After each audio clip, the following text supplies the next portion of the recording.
Anyway, I'm happy to be here today and share a little bit of Jim and I are coping with dementia, and I hope you all enjoy what I have to say and learn from me.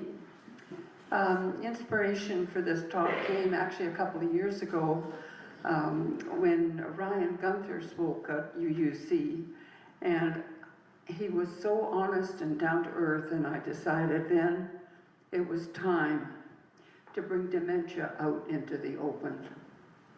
It is time to try to erase some of the fear just mentioning the subject causes in most of us.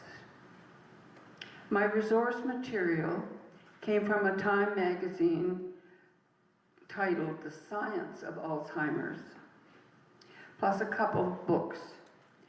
The first was written by a woman living with dementia, Wendy Mitchell. What I Wish People Knew About Dementia is the title of her book. The second one was Loving Someone with Dementia by Pauline Boss. I learned and was comforted by both these books. Today I'm talking about a disease that many people have a reluctance to talk about. In our culture, there is a stigma around mental health. I would like to eradicate some of that, some of the fear. Yes, the fear.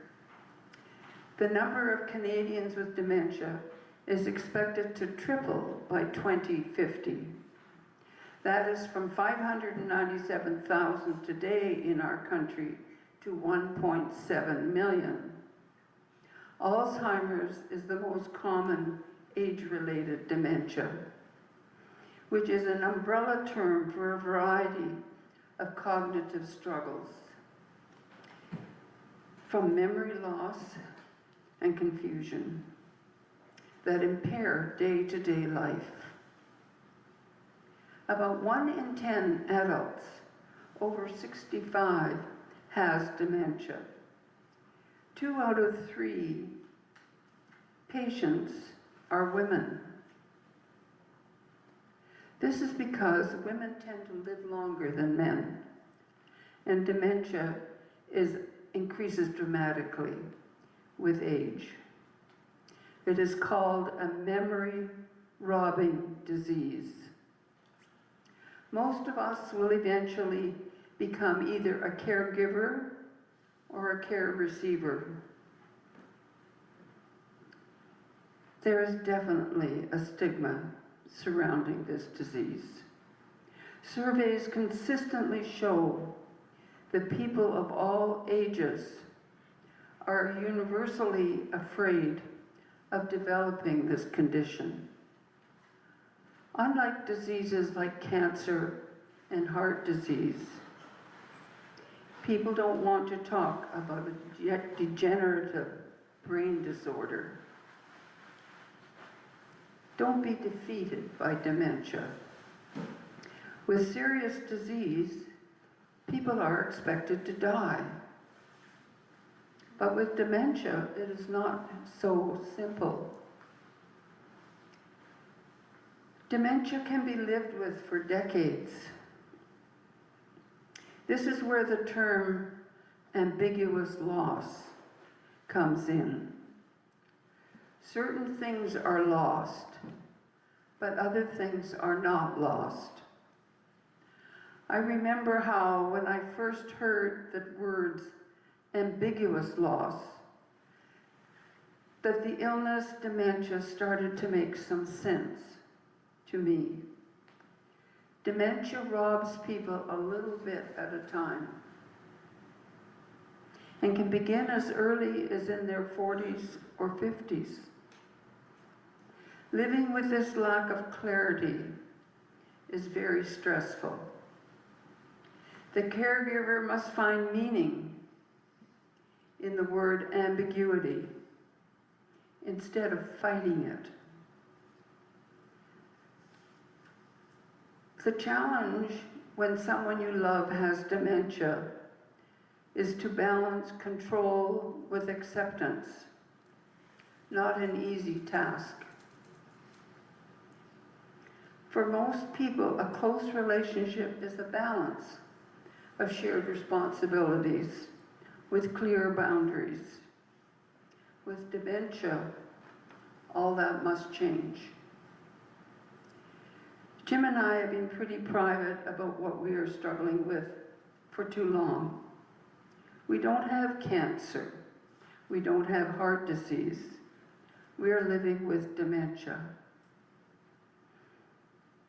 Jim and I lived through the 3 years of COVID, and I believe we did a very good job. Our bubble was small, with one other person sharing a meal and a game or two of dominoes every couple of weeks. This was huge for both of us.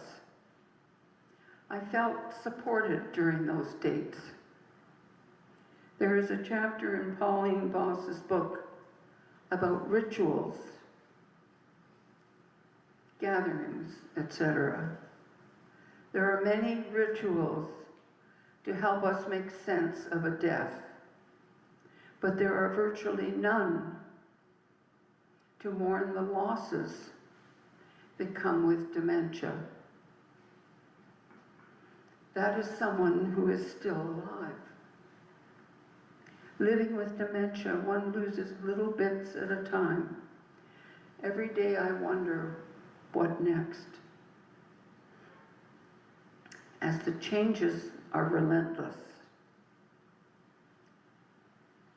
What is important to recognize is that until there is a cure for dementia, families and caregivers must endure the stress and pain of ambiguous loss.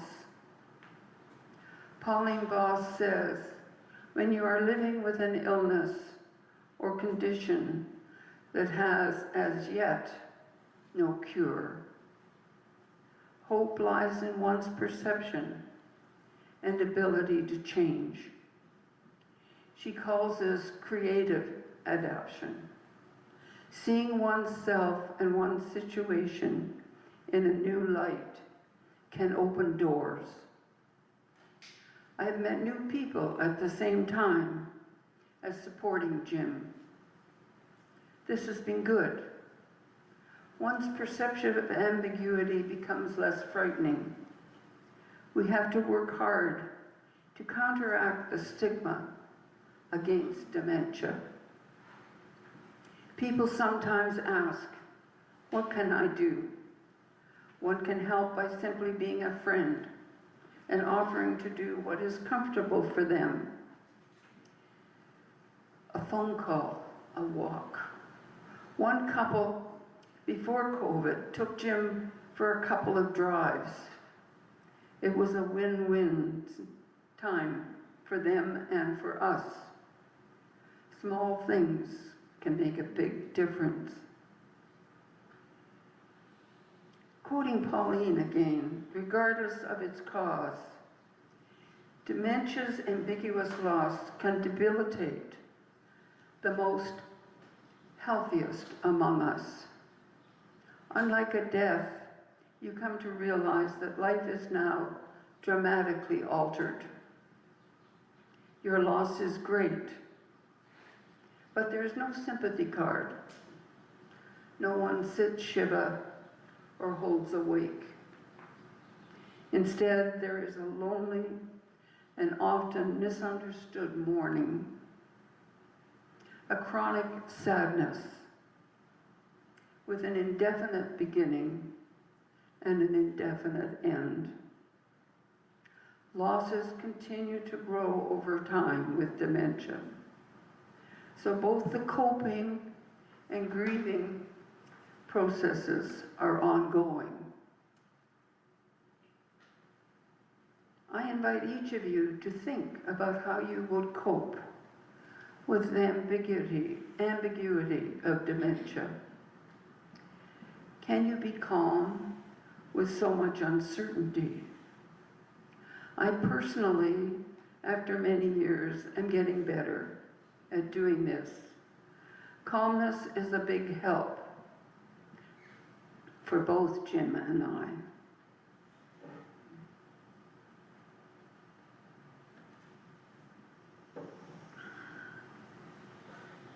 You don't have to get over the loss. You learn to live with it. Having supportive friends are a huge asset. This doesn't mean close relatives, but people who can show empathy, the greatest gift of all. A psychiatric expert on loss and grief wrote, "Each of us appears to have a basic hunger for empathy that can erase, if only for a moment, the caregiver's sense of emptiness and aloneness." I want to say that one more time. Each of us appears to have a basic hunger for empathy that can erase, if only for a moment, the caregiver's sense of emptiness and aloneness. In living with dementia and its ambiguous loss, the more flexible one is, the better. This is a long and stressful journey, and patience is vital. Out there are caregivers being labeled as depressed. A nicer, more accurate description would be living with sadness. While living with someone who has dementia, the caregiver can settle for a partial relationship, one that is less than perfect. This requires a deep humanity. Caregivers can use lots of secrecy. They do use lots of secrecy, and are reluctant in the early years to talk about and share what is happening. Why is this felt necessary? Let's help change that. In Boss's book, there is another chapter called Delicious Ambiguity. This sounds like a total about turn. The chapter starts with a poem by Emily Dickinson. Most of you will be familiar with this. Hope is the things with feathers that perches on the soul and sings the tune without the words and never stops at all. Looking at the positive side of ambiguity gives back a small sense of control that dementia takes away. Doing this gives resiliency and strength to endure the caregiver's journey. Gilda Radner used the term delicious ambiguity while she was suffering from cancer and was unsure whether she would live or die. She wrote, "Now I have learned the hard way that some poems don't rhyme, and some stories don't have a clear beginning, a clear middle, or clear end. Like my life, her book is about not knowing what is going to happen next. Delicious ambiguity." Gilda learned that she couldn't control the fear and the panic, but she could control how she lived each day. Ambiguity gives us time to learn more about ourselves and to feel how strong we really are. It keeps the door open. Boss talks about the ambiguity cloud having a silver lining. It can help one find their resiliency. Although it's painful, adversity can make one stronger. As I thought about the perception of dementia, and we all perceive it differently. I came across a paragraph titled, "Face the Terror of Dementia." We are terrified of the idea of memories being wiped away. The possibility of forgetting horrifies us. We may unconsciously stay away from talking to dementia patients and their caregivers because we are too anxious to face what we fear. Be resilient.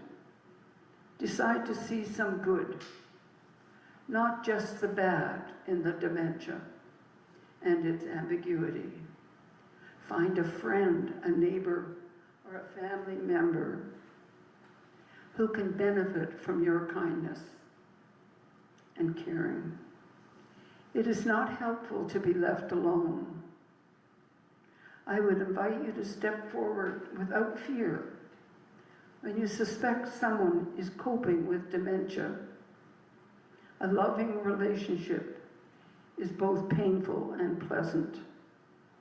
We might not be able to overcome our terror of dementia, but once we understand the real source of our fears, we can cope more easily.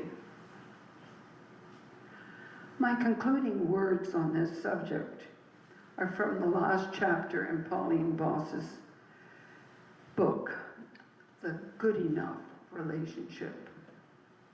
Until there is a cure or a preventative measure for dementia, the only window for change lies within the caregiver. One must soften their standards of perfection and gradually see that the good enough relationship also has a place. This actually does not mean giving up, but making an active decision to recognize the reality of a relationship compromised by dementia.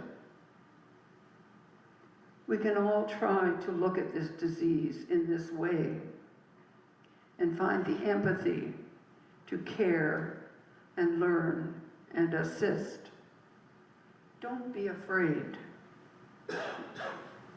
Pauline Boss said, "We live in one of the most individualistic cultures in the world, yet relationship remains the source of our happiness." Sometimes we need a psychological family. Human connection keeps us healthy. When you love someone with dementia, the goal is not perfection. The new standard for the relationship is simply for it to be good enough. Life with dementia can be less than ideal and still be pretty good. The perceptual shift is under our control.